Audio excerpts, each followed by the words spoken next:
Bienvenidos a Efesios Discipulado. Hoy comenzaremos nuestra clase número 13, la importancia de los buenos fundamentos. Tenemos unas escrituras claves de las cuales van a aparecer durante la enseñanza.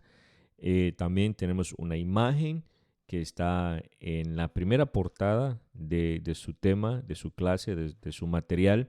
El objetivo de esto es darle a todos aquellos que no estamos familiarizados con la rama de la construcción, remodelación, a tener una idea, ¿verdad?, de cómo funciona esto de los fundamentos, porque el ejemplo que se usó es este de la construcción, donde vemos una casa teniendo un fundamento, que es el Señor Jesucristo, allá abajo donde dice fundamento, el Señor Jesucristo, 1 Corintios 3, capítulo 3, verso 11, y luego comienza la estructura de la casa, que es todas las divisiones, pero esa estructura son los fundamentos de nuestra fe. A ese sí se llamarían fundamentos de nuestra fe, que son todas estas clases que hemos venido tomando a lo largo de enero hasta acá. Hemos llevado 12 clases y aquí aparecen algunas de las clases que hemos tomado. Esos son los fundamentos de nuestra fe hasta que llegamos a montar la estructura o el edificio, ¿verdad?, que está ahí arriba, el techo, en 1 Corintios 3:9. Entonces, daremos una pequeña explicación y luego entraremos a llenar la parte de la clase. Bueno, deberíamos de entender, número uno, que edificar sobre el fundamento adecuado es importantísimo, ¿verdad? Si no lo hacemos, entonces tenemos un riesgo de que nuestra estructura caiga en la primera azote que tenga. Entonces, por eso es necesario que nosotros edifiquemos en ese fundamento adecuado. ¿Y cuál es ese? Pues Jesucristo. Ahí está 1 Corintios capítulo 3, versos 10 y 11. Ese fundamento es Jesucristo. Cuando Pablo fue a Corinto, decidió predicar solamente a Jesucristo y a este crucificado. Es lo que él dice en 1 Corintios 2, verso 1 y 2. Entonces, colocó el único fundamento que perduraría. Eso es lo que les llevó a los corintios. Los mismos corintios estaban poniendo énfasis, hermanos, en las personas. Estaban diciendo: yo soy de Apolo, yo soy de Pablo, yo soy de Bernabé, yo soy de este hombre, yo soy de este otro hombre. Entonces Pablo tuvo que llegar y decirles que ellos deberían de estar glorificando es a Cristo y no a ningún hombre.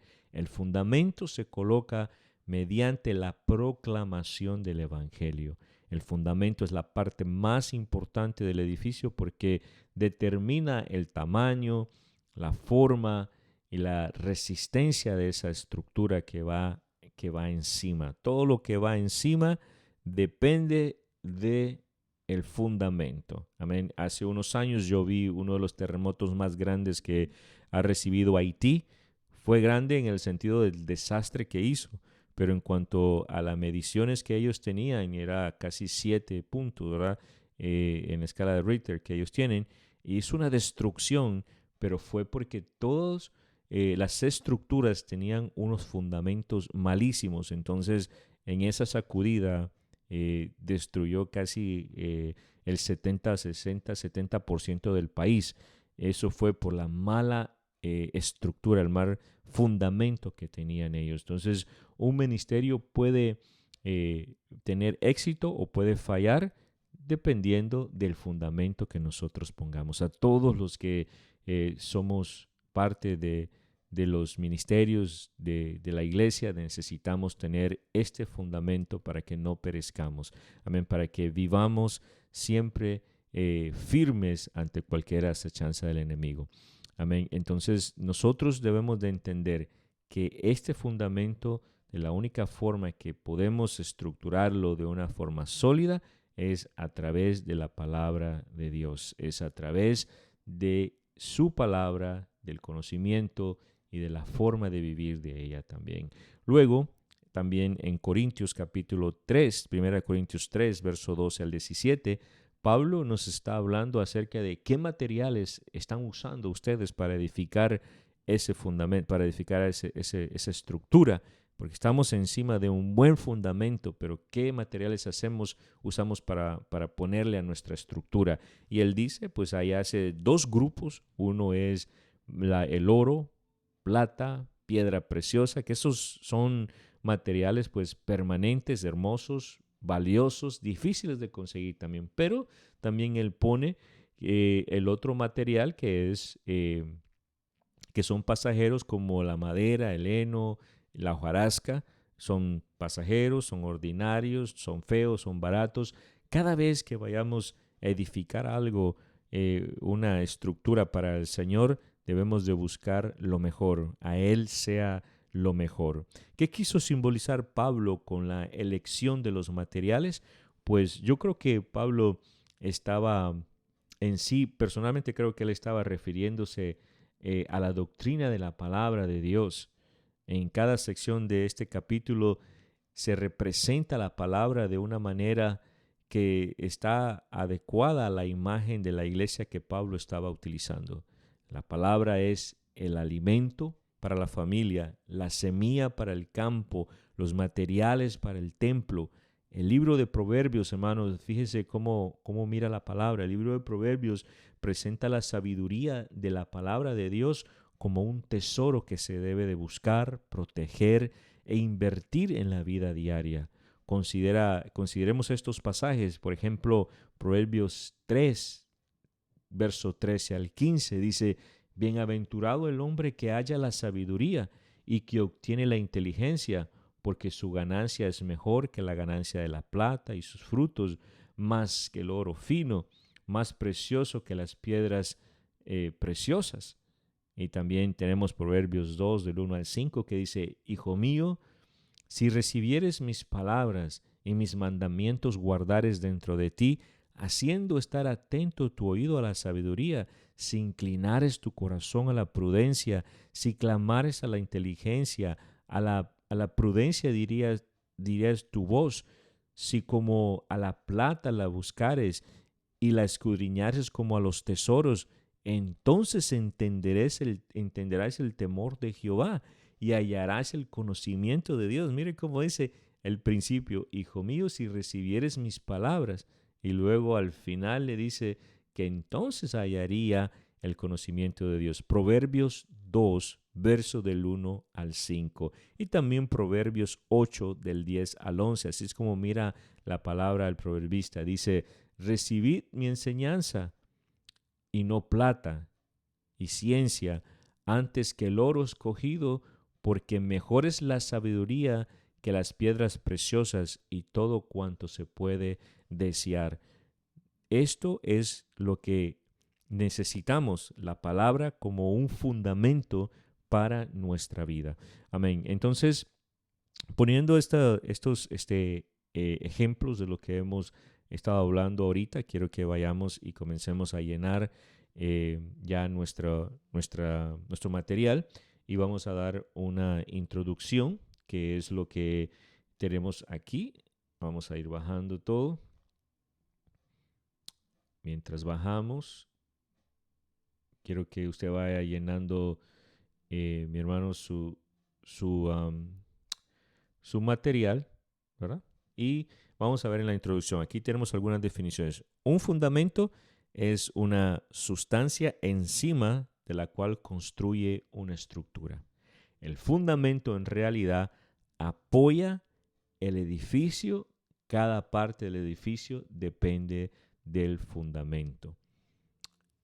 ¿Qué tenemos? Si tiene fundamentos buenos, profundos y seguros, el edificio se mantendría firme, no importa lo que venga contra él. Si no, cuando ocurran problemas, aquí viene, problemas, ¿verdad? Tenemos casi todo el tiempo. Cuando ocurran problemas, entonces el edificio caerá. Seguimos.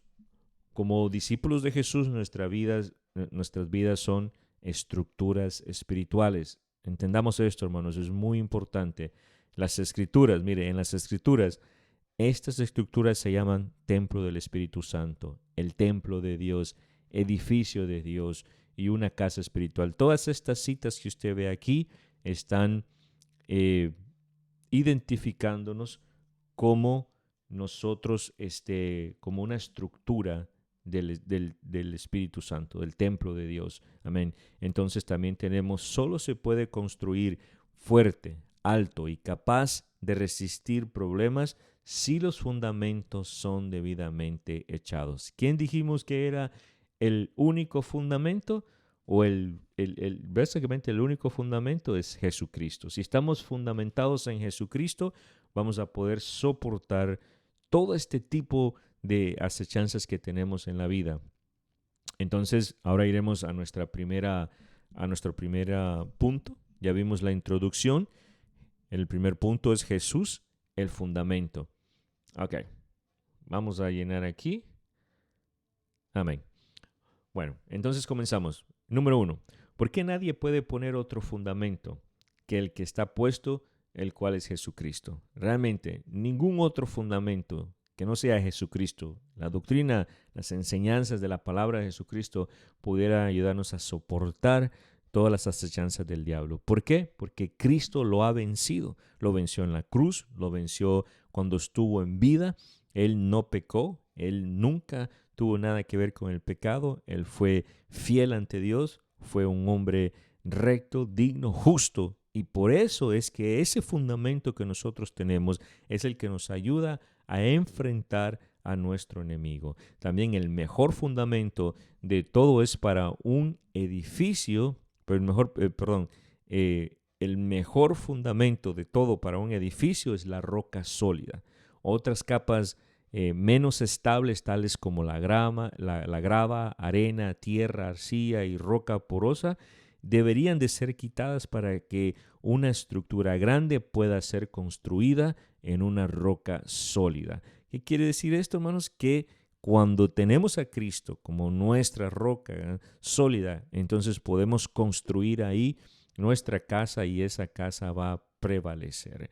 También vamos a seguir llenando. Aquí voy a ir bajando para que usted pueda llenar. Ya sabe, si usted vamos muy rápido, usted también puede ponerle pausa al video y luego continuar. Continuamos. No deberíamos construir nada a menos que lo fundásemos ¿en quién? En Jesucristo.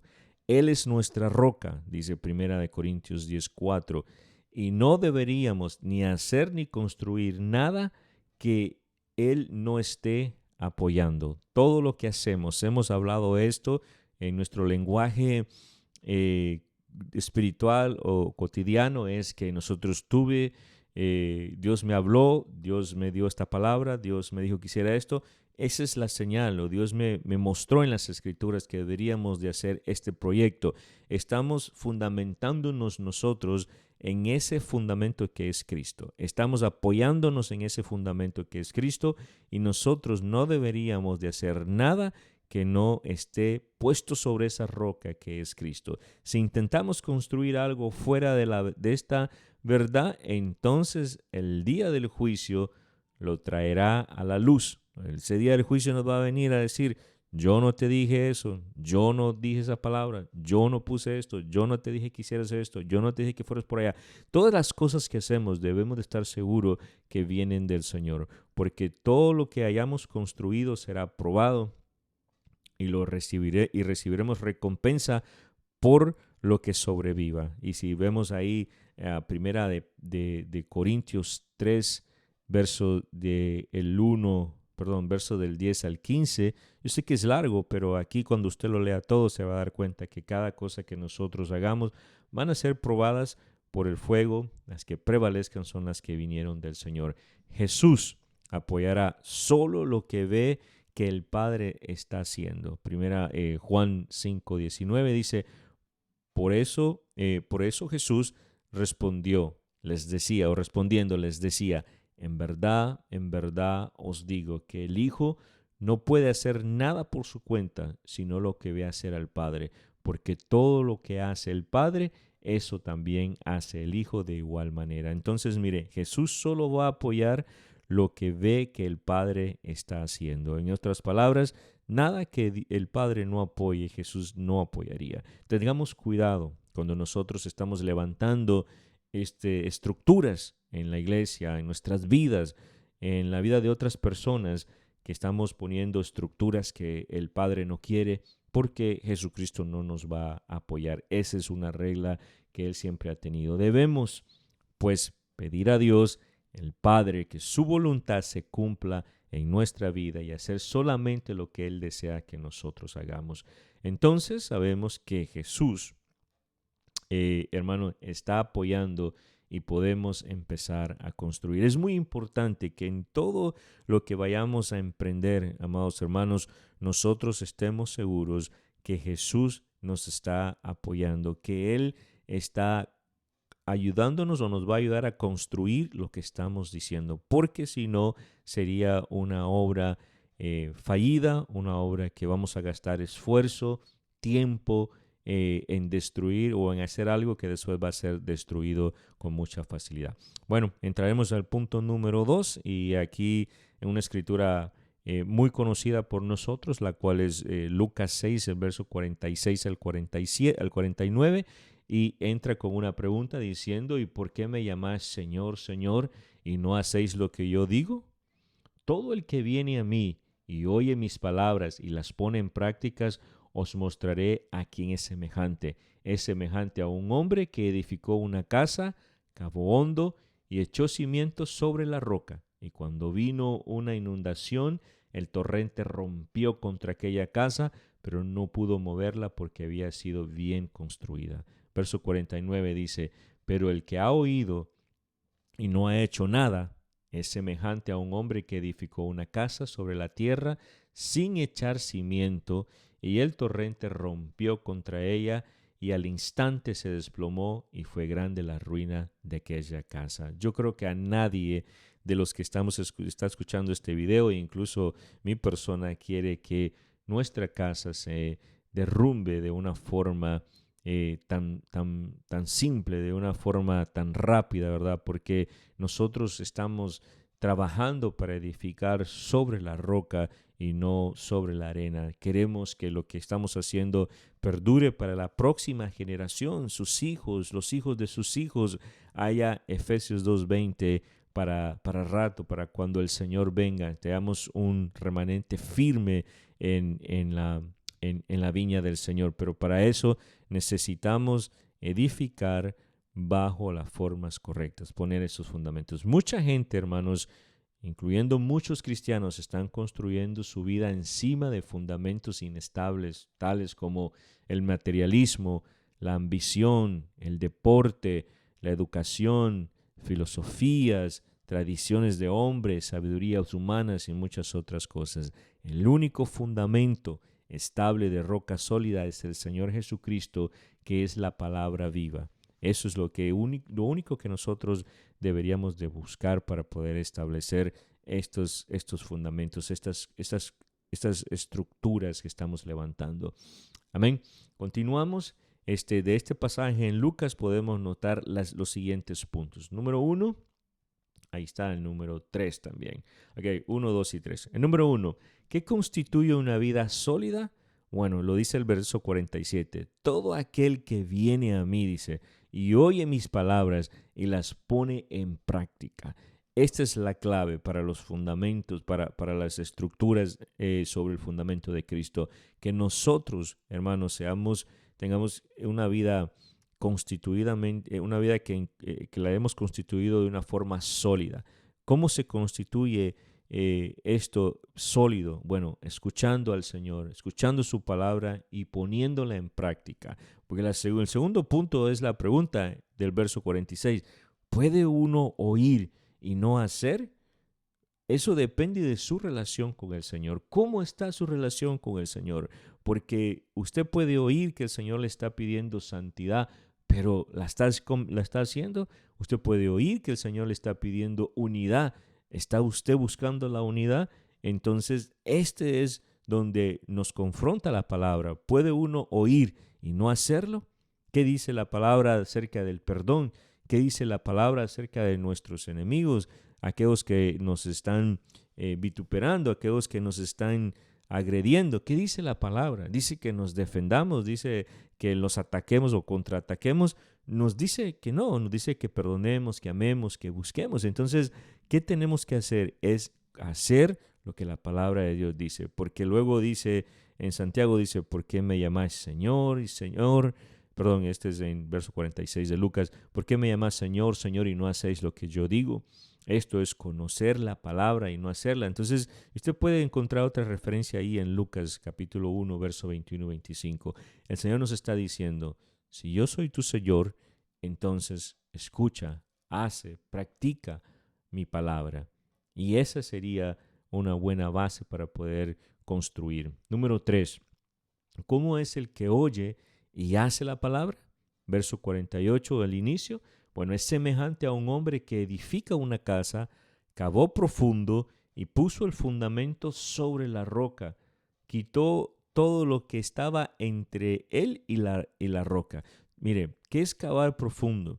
Es ir limpiando, ir metiéndose a la profundidad hasta encontrar un lugar, un fundamento sólido para poder edificar. Es ir sacando todo lo que no me sirve, es ir quitando todo lo que me estorba en mi corazón, en mi vida, hasta que llegue a encontrar a ese fundamento sólido que es Cristo Jesús. Se aseguró que estaba en una posición sólida, incluso habiendo tenido que cavar profundo, lo cual es costoso y tardará mucho tiempo. Usted necesita encontrar esa roca donde usted pueda poner su estructura, esa roca como su fundamento. Hay una casa, un hotel en una isla famosa allá en Honduras, hermanos, que está sobre una roca y alrededor puro mar, hermanos, pero esa estructura es linda no solamente por la estructura, sino por su fundamento, porque su fundamento es una tremenda roca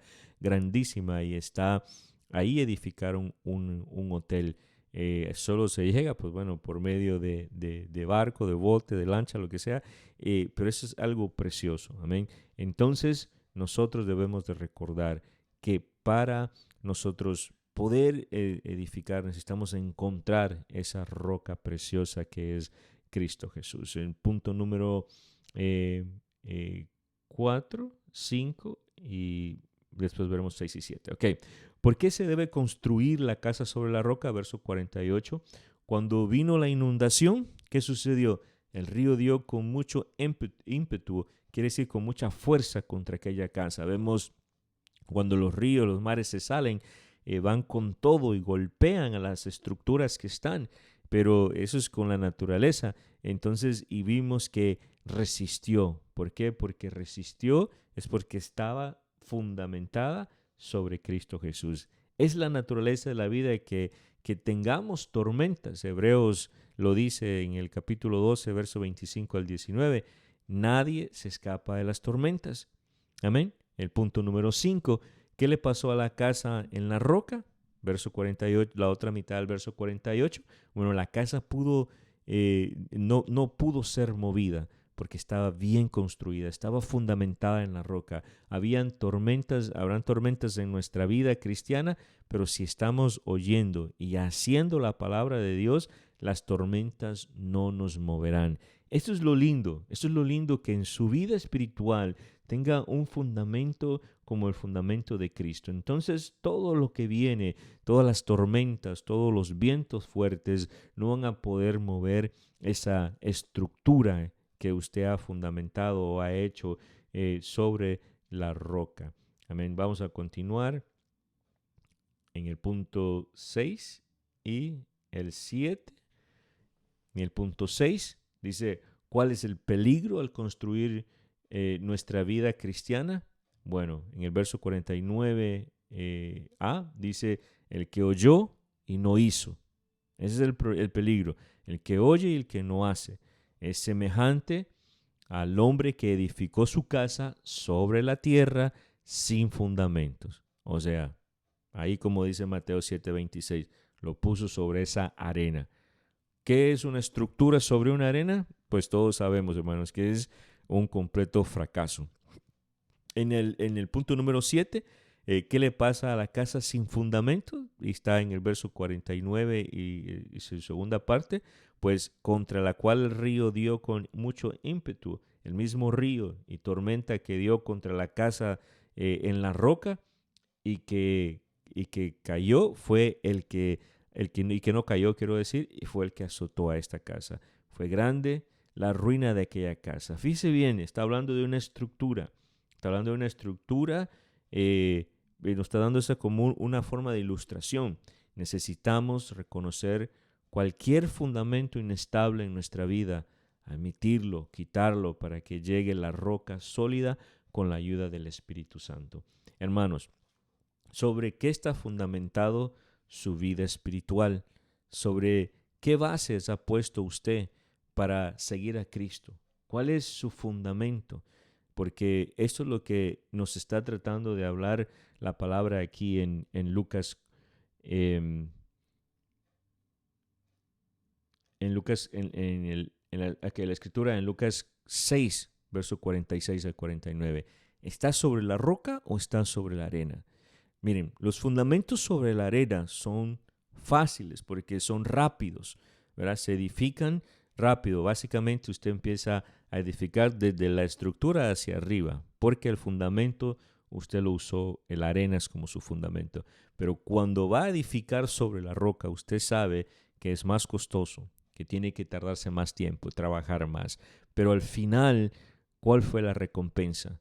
Trabajar duro, edificar duro, dejar que Jesucristo sea, encontrar a Jesucristo y hacerlo nuestro fundamento. Eso es básicamente la enseñanza hasta aquí, encontrar al Señor Jesucristo y ponerlo como nuestro fundamento para comenzar esa estructura que vamos a levantar. No podemos levantar ninguna estructura, mis amados hermanos, que vaya a perdurar poniéndola sobre la arena. Entonces, hasta aquí nos vamos a quedar, hasta el punto número 2. Vimos lo que el pasaje de Lucas 6 del 46 al 49 nos arrojó, esos 7 puntos. Hasta aquí lo vamos a dejar. La próxima semana vamos a continuar con el punto número 3 hasta el finalizar. Esta clase la haríamos en 2 partes. Una vez más, si tiene alguna pregunta, hágalas a su líder y si no a nuestro pastor, pero no se quede con ella. Lo felicito una vez más por perseverar, por aprender y por estar poniendo estos bellos fundamentos en su vida. Que el Señor lo bendiga.